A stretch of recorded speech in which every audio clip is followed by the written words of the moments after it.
Então, aqui podemos analisar um pouco melhor a função da barreira hematolicórica. Esta é a barreira hematolicórica, Este é o ventrículo, este é um ventrículo, toda essa parte é o ventrículo, que é a cavidade do sistema nervoso. Essa também é uma camada de células ependimárias. E esse é o tecido nervoso. O tecido nervoso, aqui podemos ver um neurônio, células da glia associadas. E aqui nós temos a pia mater, formando o plexo coroide, o plexo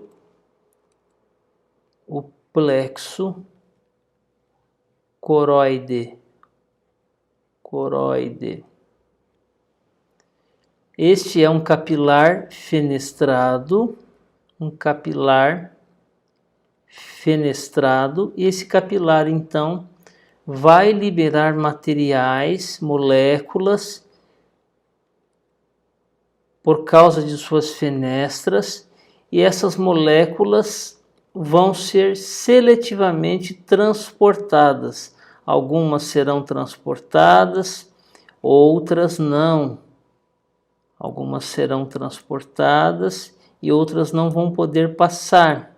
Aqui haverá uma seletividade da barreira hematolicórica.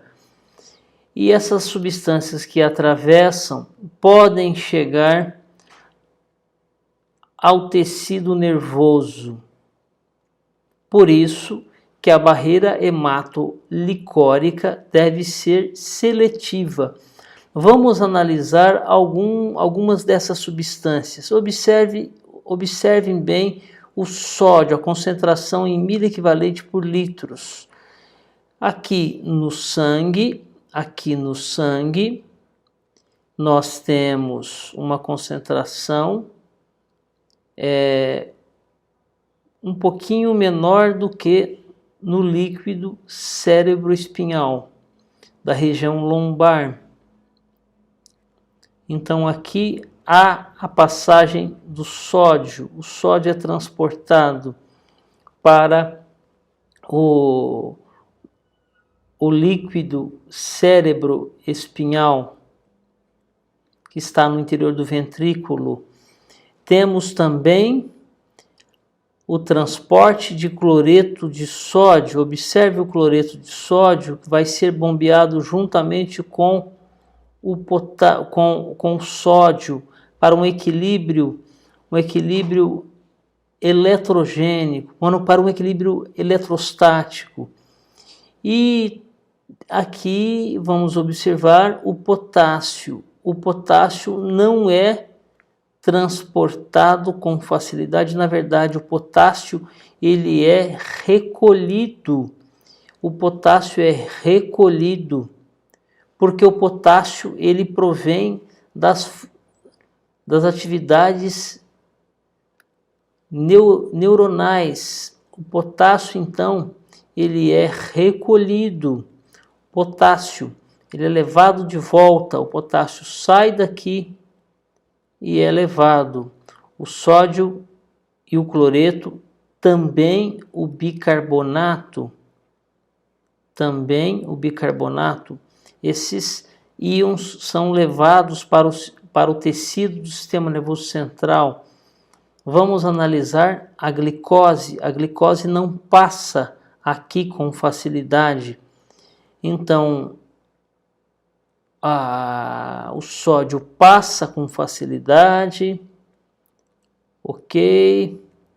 O potássio não. O cloreto sim, passa com facilidade. A glicose não.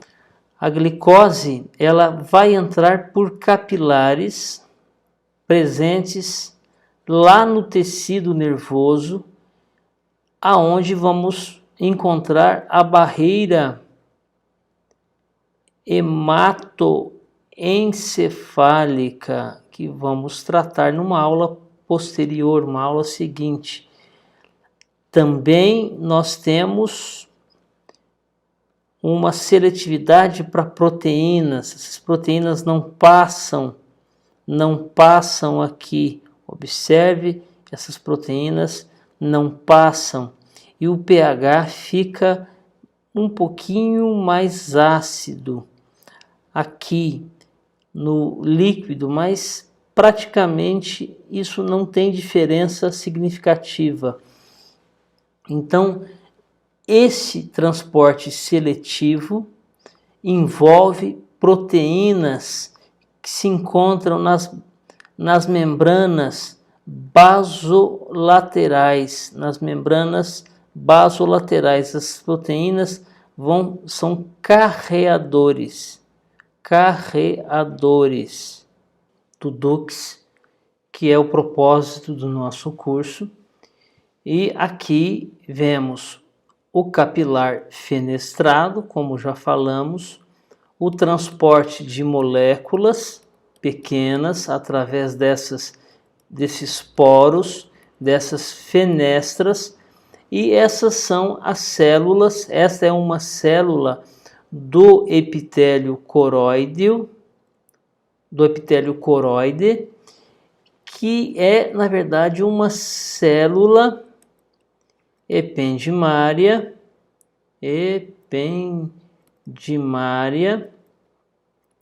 modificada, que apresenta essas microvilosidades que podemos ver voltadas para as cavidades ventriculares. Aqui é o ventrículo. Essa superfície da célula nós vamos chamar de superfície apical, e essa é a superfície basal ou basolateral. As proteínas que nós vamos encontrar nessas superfícies são diferentes. Esta aqui é a famosa bomba de sódio e potássio. Essa é então a sódio e potássio ATPase,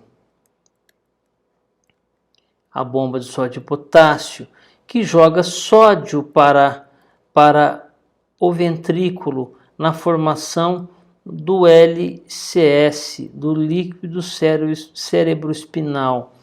O sódio é então lançado e o potássio então é recolhido, como já foi dito, pois o potássio em excesso pode prejudicar a função neuronal. O potássio é importante durante a recuperação dos potenciais de repouso da membrana, que falaremos em aulas seguintes.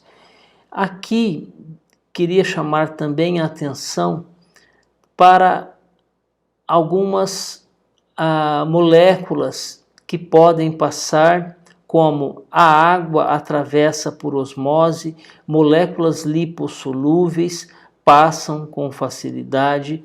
Aqui o dióxido de carbono, ele na verdade, ele vai se ligar aos produtos da molécula da água. Nós sabemos que a água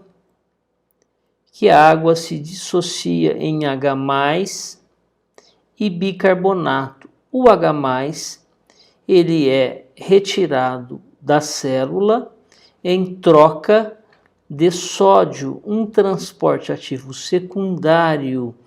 Então, o H+, que vem da molécula de água, vai ser retirado em direção a esse tecido conjuntivo, e nós temos o sódio entrando.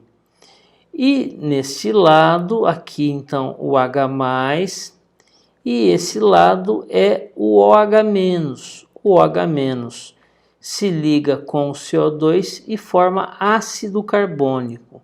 o ácido carbônico. E aí, tá gostando da aula? Olha, se você ainda não é inscrito no canal, inscreva-se no canal e marque o sininho das notificações para ficar sabendo de novas aulas. E lá no final, deixe seus comentários, as suas dúvidas e, se você gostou da aula, deixe seu like também, ok? Então, vamos continuar.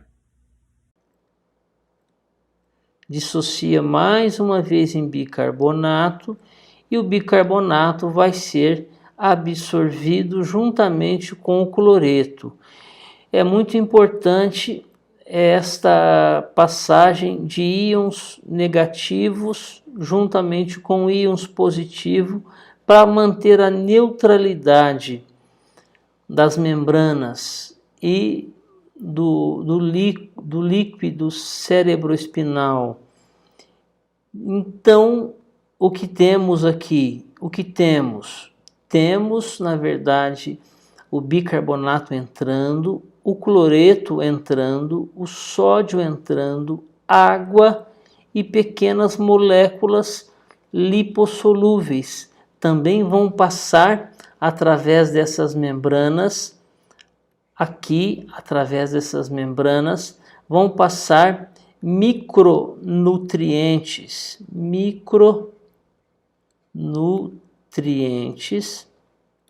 importantes para o sistema nervoso central.